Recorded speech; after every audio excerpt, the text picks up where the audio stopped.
আমাদেরকে জানতে হবে যে আমাদের নবী সাল্লাল্লাহু আলাইহি ওয়াসাল্লাম মেরাজে গিয়ে কি দেখেছেন।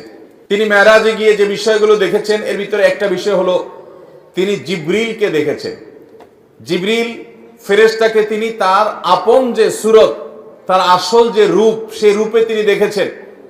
বিভিন্ন বর্ণনা দ্বারা প্রমাণিত যে জিবরিলকে আল্লাহ রাব্বুল আলামিন কতগুলো ডানা দিয়েছেন? 600 ডানা। এবং তার এক একটি ডানা এক প্রান্ত থেকে অপর প্রান্ত যতদূর মানুষের চোখ যায় ততদূর পর্যন্ত বড়। এত দীর্ঘ, এত বড় বৃহৎ 600 ডানা আল্লাহ তাআলা তাকে দিয়েছেন। জিবরিলের যে আসল রূপ, মহা সৃষ্টি আল্লাহ তাআলার, যে জিবরিল আয়াতুম মিন আয়াতিল্লাহ, আল্লাহর অসংখ্য নিদর্শনের মধ্যে জিবরিলের অস্তিত্ব একটা নিদর্শন। এটিকে নবী সাল্লাল্লাহু আলাইহি সাল্লাম মেরাজে তার আসল রূপে দেখার সুযোগ পেয়েছেন। এটি ছিল একটি। নবী করিম সাল্লাল্লাহু আলাইহি সাল্লামের মেরাজে তিনি আরো যা দেখেছেন তার মধ্যে দ্বিতীয় হলো বোরাক তিনি দেখেছেন। বোরাক একটি বাহন। এই বোরাক এটা ঘোড়া এবং গাধা এগুলোর সমজাতীয় কাছাকাছি পর্যায়ের এক ধরনের একটা বিশেষ বাহন, যেই বাহনের সমজাতীয় আরেকটা বাহন পৃথিবীতে নাই। এটা নবী করিম সাল্লাল্লাহু আলাইহি সাল্লামের জন্য আল্লাহ তাআলা স্পেশাল পাঠিয়েছেন। যদি আল্লাহ তাআলা চাইলে তাকে সরাসরি উপরে তুলে নিতে পারতেন, কিন্তু আদ-দুনিয়া বিল ওয়াসাইল লা বিল ফাদাইল, দুনিয়াতে সবকিছু ওসিলা এবং মাধ্যম দিয়েই হয়। এইজন্য আল্লাহ তাআলা এই বাহনটা ব্যবহার করেছেন। আল্লাহ তাআলা এই বাহনের মুখাপেক্ষী না, এটা ছাড়াও তিনি তার বান্দাকে নিতে পারতেন। তো এই বোরাকের সাক্ষাৎ নবী সাল্লাল্লাহু আলাইহি সাল্লামের সাথে হয়েছে। আমাদের দেশে অনেক ঘর বাড়িতে দেখবেন, অনেক দোকানে দেখবেন বিভিন্ন বড় বড় এরকম ছবি টাঙানো আছে, যে ছবিতে লেখা আছে নবীজির বোরাক। সে বোরাকের আবার দুটা ডানাও আছে, দেখছেন আপনারা? অথচ নবী করিম সাল্লাল্লাহু আলাইহি সাল্লামের বোরাক আমরা কেউ দেখেছি? তাহলে এই ছবি যে অঙ্কন করেছে সে কোত্থেকে দেখলো? বোঝা গেল এটা নবী সাল্লাল্লাহু আলাইহি সাল্লামের বোরাকের নামে প্রতারণা। তার বোরাকের ধরন কেমন ছিল এটা তিনিই জানেন। হাদিসের বিবরণের সাথে বরং এই ছবির কোনো মিল পাওয়া যায় না। এখানে ডানা দেয়া হয়েছে, অথচ নবী সাল্লাল্লাহু আলাইহি সাল্লামের বিবরণ থেকে সেরকম কিছু এখানে যেরকম দেখা হচ্ছে সেরকম কি বোঝা যায় না। অতএব যারা বরকতের জন্য বোরাকের ছবি দোকানে টাঙায় রাখেন, অফিস আদালতে টাঙায় রাখেন, বাসাবাড়িতে টাঙায় রাখেন, তারা এটার কারণে কোনো সওয়াব বা বরকত লাভ করা তো দূরের কথা, উল্টা গুনাহগার হবেন। কারণ নবী সাল্লাল্লাহু আলাইহি সাল্লাম বলেছেন বুখারীর হাদিস, লা তাদখুলুল মালাইকাতু বাইতান ফিহি কালবুন আও সূরা, যে ঘরে কুকুর থাকে অথবা কোন প্রাণীর আকৃতি থাকে, ছবি থাকে, সেখানে আল্লাহর রহমতের ফেরেশতা প্রবেশ করবে। বিধায় নবীজির বোরাকের নামে আপনি যে ছবি রাখছেন এটার মাধ্যমে আপনার ব্যবসা বরকত হবে না, ঘরে বরকত নাজিল হবে না, বরং আল্লাহর বরকত এবং রহমত আসার দুয়ার বন্ধ হয়ে যাবে। আল্লাহ তাআলা আমাদেরকে নেক্সট সূরাতে শয়তানের এই ধোঁকা থেকে বেঁচে থাকার তৌফিক দান করুন। তাহলে নবী সাল্লাল্লাহু আলাইহি সাল্লাম মেরাজে গিয়ে দ্বিতীয় যে বিষয়টি দেখেছেন সেটা হলো বোরাক, আল্লাহর বিশেষ এক সৃষ্টি, যেটা আমরা কেউ দেখি নাই, তিনিও আর তার আগে দেখেন নাই, তারপরে আর দেখেন নাই। একটা বিশেষ সৃষ্টি, বিশেষ একটা বাহন, যেটার উপরে করে আল্লাহ তাআলা তাকে ভ্রমণ করিয়েছেন, রাত্রিকালীন ভ্রমণ। তৃতীয়ত তিনি যা দেখেছেন তা হলো তিনি প্রতিটি আসমানে আল্লাহর একজন বিশেষ নবীর সাথে সাক্ষাৎ করেছেন।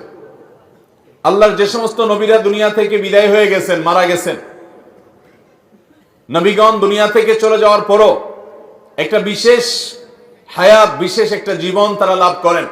আল্লাহ রাব্বুল আলামিন তাদেরকে অদৃশ্যের জগতে সে অলৌকিকভাবে এক এক আসমানে আল্লাহ তাআলা এক একজন নবীর সাথে নবী করিম সাল্লাল্লাহু আলাইহি সাল্লাম আমাদের রাসূলের সাক্ষাৎ ঘটিয়েছেন। তিনি প্রথম আসমানে দেখেছেন আদম আলাইহিস সালামকে, দ্বিতীয় আসমানে দেখেছেন ঈসা এবং ইয়াহইয়া আলাইহিস সালামকে, তৃতীয় আসমানে দেখেছেন আল্লাহর নবী ইউসুফ আলাইহিস সালামকে, চতুর্থ আসমানে দেখেছেন আল্লাহর নবী ইদ্রিস আলাইহিস সালামকে, পঞ্চম আসমানে দেখেছেন আল্লাহর নবী হারুন আলাইহিস সালামকে, ষষ্ঠ আসমানে দেখেছেন আল্লাহর নবী মূসা আলাইহিস সালামকে, আর 7 নম্বর আসমানে দেখেছেন আল্লাহর আরেক নবী এবং খলিল আল্লাহর রাসূল ইব্রাহিম আলাইহিস সালামকে। তো আল্লাহ তাআলা আমাদের প্রিয় নবী সাল্লাল্লাহু আলাইহি সাল্লামকে এতজন উলুল আজমি মিনার রাসূল, বড় বড় রাসূলের সাথে, আল্লাহর বড় বড় নেককার বান্দাদের সাথে, নবীদের সাথে, যারা দুনিয়াতে আল্লাহর মিশন নিয়ে তাওহীদের দাওয়াত নিয়ে এসেছেন, বহু গ্লানি পোহায়েছেন, তাদের সাথে আমাদের নবীজি সাক্ষাতের সুযোগ করে দিয়েছেন। তিনি তাদের সাথে পরামর্শের সুযোগ পেয়েছেন, তাদের কাছ থেকে অভিজ্ঞতা শেয়ার করার সুযোগ পেয়েছেন, তাদের নসিহা নেওয়ার সুযোগ পেয়েছেন, তারা তাকে অভিবাদন জানিয়েছেন, তাকে ওয়েলকাম জানিয়েছেন, আল্লাহর শ্রেষ্ঠ রাসূল, শ্রেষ্ঠ নবী হিসেবে তাকে তারা সম্মান দিয়েছেন। এই নেয়ামতটা আল্লাহ আমাদের হাবিব সাল্লাল্লাহু আলাইহি সাল্লামকে, আমাদের প্রিয় নবী সাল্লাল্লাহু আলাইহি সাল্লামকে, আল্লাহর হাবিবকে আল্লাহ তাআলা এই নেয়ামতটা মেরাজের মাধ্যমে দিয়েছেন, যে তিনি আদম আলাইহিস সালামের সাথে, ঈসা এবং ইয়াহইয়া আলাইহিস সালামের সাথে, ইউসুফ এবং ইদ্রিস আলাইহিস সালামের সাথে, মুসা এবং হারুন আলাইহিস সালামের সাথে এবং ইব্রাহিম আলাইহিস সালামের সাথে 7 আসমানে এক একজনের সাথে সাক্ষাৎ তিনি করেছেন। চতুর্থত আমাদের নবী করিম সাল্লাল্লাহু আলাইহি সাল্লাম মেরাজে যা দেখেছেন সেটা হলো আল্লাহ তাআলা সূরা কাউসারে বলেছেন, ইন্না আ'তাইনাকাল, হে রাসূল আমি আপনাকে দান করেছি কাউসার। কাউসার শব্দের অর্থ হলো অধিক কল্যাণ, প্রভূত কল্যাণ। এখানে হাউজে কাউসারও বোঝানো হতে পারে। হাউজে কাউসার যেটি আল্লাহ তাআলা আমাদের নবীজিকে দিবেন কিয়ামতের ভয়াবহতম দিনে, যেদিন পিপাসায় মানুষের প্রাণ ওষ্ঠাগত হওয়ার উপক্রম হবে, কিন্তু মৃত্যু তো আর হবে না। সেই ভয়াবহ কঠিন সময়ে আল্লাহ রাব্বুল আলামিন তার হাবিবকে হাউজে কাউসার দান করবেন এবং হাউজে কাউসারে অজস্র পরিমাণে এটা থেকে পান করার জন্য পাত্র থাকবে, তার তত্ত্বাবধানে সেখান থেকে পানি পান করানো হবে। তিনি তার উম্মতের মধ্য থেকে যারা সুন্নাহকে আঁকড়ে ধরেছে, বিদআত থেকে যারা দূরে থেকেছে, শিরক থেকে যারা দূরে থেকেছে, তাওহীদ যারা মজবুত করেছে, আকীদা ঈমান যারা বিশুদ্ধ করেছে, প্রতিটা আমলে সুন্নাতে রাসূলকে জেনে জেনে আমল করেছে, বিদআতকে ছুঁড়ে ফেলে দিয়েছে, এ আল্লাহর বান্দাদের জন্য যারা নবী সাল্লাল্লাহু আলাইহি সাল্লামের দুনিয়া থেকে যাওয়ার পর তার দ্বীনের মধ্যে পরিবর্তন করে নাই, কোন রকম বিদআত সংযোজন করে নাই, কোন বিয়োজন করে নাই, এই মানুষগুলোকে নবী সাল্লাল্লাহু আলাইহি সাল্লাম সেদিন হাউজে কাউসার থেকে পানি পান করাবেন।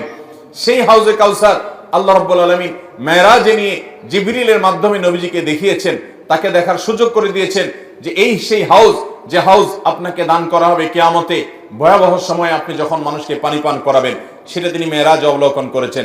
ঠিক একইভাবে নবী করিম সাল্লাল্লাহু আলাইহি সাল্লাম মেরাজে জাহান্নামের যে দারোয়ান, যার নাম হলো মালিক, সে মালিক দারোয়ানের সাথে সাক্ষাৎ, জাহান্নামের প্রধান প্রহরী, তার সাথে সাক্ষাৎ নবী সাল্লাল্লাহু আলাইহি সাল্লাম মেরাজে হয়েছে।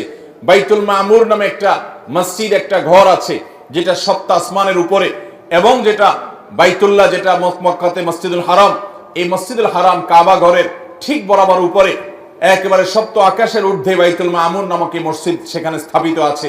এই মসজিদে প্রতিবারে 70,000 ফেরেশতা প্রবেশ করেন আল্লাহর ইবাদতের জন্য। যারা একবার ঢুকেন তারা ইবাদত করে বের হওয়ার পর আর তারা ঢুকেন না, নতুন 70,000 ঢুকে। আল্লাহ তাআলার ফেরেশতা কত অগণিত, তাদের সংখ্যা কত বেশি, সেটা একমাত্র আল্লাহ ভালো জানেন। এখান থেকে কিছুটা আঁচ এবং অনুমান করা যায়। সেই বাইতুল মামুরে নবী করিম সাল্লাল্লাহু আলাইহি সাল্লামকে আল্লাহ তাআলা যাওয়ার এবং সেখানে উপস্থিত হওয়ার সুযোগ দিয়েছেন মেরাজের মাধ্যমে। ঠিক একইভাবে নবী করিম সাল্লাল্লাহু আলাইহি সাল্লামকে আল্লাহ তাআলা সিদরাতুল মুনতাহা, সেখানে আল্লাহ তাআলা যাওয়ার সুযোগ দিয়েছেন এবং জান্নাত দেখার সুযোগ দিয়েছেন, জাহান্নাম দেখার সুযোগ দিয়েছেন। জাহান্নামের কিছু চিত্র, জাহান্নামের কিছু মক বা ডামি দৃশ্য নবী সাল্লাল্লাহু আলাইহি সাল্লামকে আল্লাহ দেখিয়েছেন। জান্নাতের কিছু চিত্র, কিছু দৃশ্য নবী সাল্লাল্লাহু আলাইহি সাল্লামকে আল্লাহ তাআলা দেখিয়েছেন। দাজ্জালের সাথে সাক্ষাৎ হয়েছে। এরকম আরো বহু জিনিস আল্লাহ নবী সাল্লাল্লাহু আলাইহি সাল্লাম মেরাজের এই সফরে তিনি দেখেছেন, আল্লাহ তাআলা তাকে দেখিয়েছেন। নবী আলাইহিস সালাম এই সমস্ত আল্লাহর কুদরত, আল্লাহর সমস্ত আয়াত দেখার পর দুনিয়াতে তার সেই আমাল হুজুন, তার যে পেরেশানির বছরের যে পেরেশানি, তার স্ত্রী হারার যে বেদনা, তার সহায় হারা চাচা হারা যে বেদনা, তায়েফের মানুষের কষ্ট দেওয়ার যে বেদনা, মক্কার মানুষের কাছ থেকে নিগৃহীত হওয়ার যে বেদনা, এই সকল বেদনা লাঘব হয়ে নতুন করে আর আল্লাহর তরফ থেকে ঈমানের চার্জ নিয়ে তিনি আবার পূর্ণদমে দুনিয়াতে এসে আবার দাওয়াতি কাজ চালু করতে পেরেছেন, আরম্ভ করতে পেরেছেন। এটা ছিল আল্লাহ তাআলার পক্ষ থেকে তার হাবিবের প্রতি, তার রাসূলের প্রতি মস্ত বড় ইহসান এবং দয়া। আল্লাহ রাব্বুল আলামিন আমাদেরকে প্রিয় নবী সাল্লাল্লাহু আলাইহি সাল্লামের এই মেরাজ থেকে শিক্ষাগুলো গ্রহণ করার তৌফিক দান করুন।